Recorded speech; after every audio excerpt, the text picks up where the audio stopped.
उद्धव ठाकरे यांच्या छातीत दुखू लागल्याच्या बातम्या सकाळी मुंबईसह राज्यभरात पसरल्या। उद्धव यांना उपचारासाठी वांद्र्यातील लीलावती रुग्णालयात भरती करण्यात आलं। ही बातमी उद्धव यांचे भाऊ आणि मनसे अध्यक्ष राज ठाकरे यांना समजली। त्यावेळी राज अलिबागच्या दौऱ्यावर होते, पण उद्धव यांच्या प्रकृतीची बातमी समजताच ते दौरा अर्धवट सोडून थेट लीलावतीमध्ये पोहोचले। 3.5 वर्षानंतर राज उद्धव यांना भेटत होते। राज यांनी उद्धव यांना प्रकृती सांभाळण्याचा सल्लाही दिला। काही काळ थांबल्यानंतर राज पुन्हा घरी निघून गेले। त्यानंतर पुन्हा 3.5 तासांनी रुग्णालयात आले।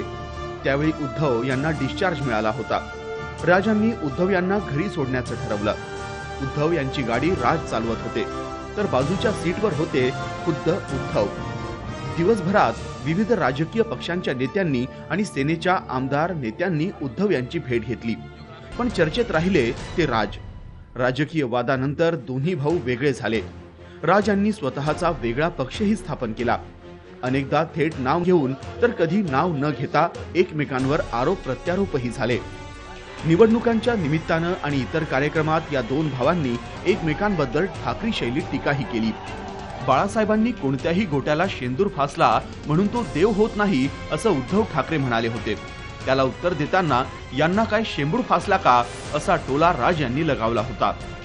लोकसभा निवडणुकीच्या वेळी शिवसेनेच्या जागा कमी झाल्यानंतर मराठी माणसात फूट पडण्याची सुपारी राज यांनी घेतल्याची टीका उद्धव यांनी प्रत्येक सभेत केली होती। अशात ठाकरे बंधूंच्या मनोमिलनाच्या चर्चाही अनेकदा झाल्या। त्या शिवसैनिकांप्रमाणे युतीतील साथीदार असलेल्या भाजप नेत्यांनीही केल्या, पण दोन्ही भावांनी त्या थेट फेटाळल्या होत्या। शिवसेना सोडल्यानंतर राज उद्धव यांनी कायमच एकमेकांपासून अंतर राखणं पसंत केलं। अशात उद्धव यांची प्रकृती बिघडल्यानंतर राजकीय मतभेदांपेक्षा कुटुंब आणि रक्ताचं नातं मोठं मानत आज दोन्ही भाऊ पुन्हा एकदा भेटले। त्यामुळे पुन्हा एकदा ठाकरे बंधूंच्या मनोमिलनाच्या चर्चांना उधाण आलंय।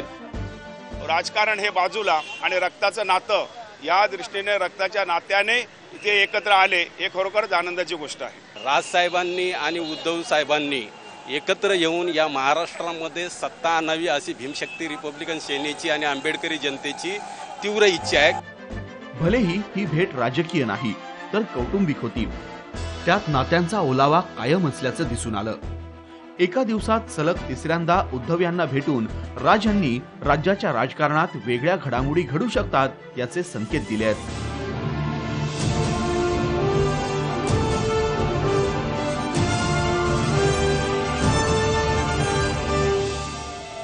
राजकारणामुळे दुखावलेली मनं या निमित्तानं आता जुळली आहेत। त्यामुळे लवकरच असे क्षण पुन्हा दिसण्याची शक्यता नाकारता येत नाही। Bureau report, Saam Marathi.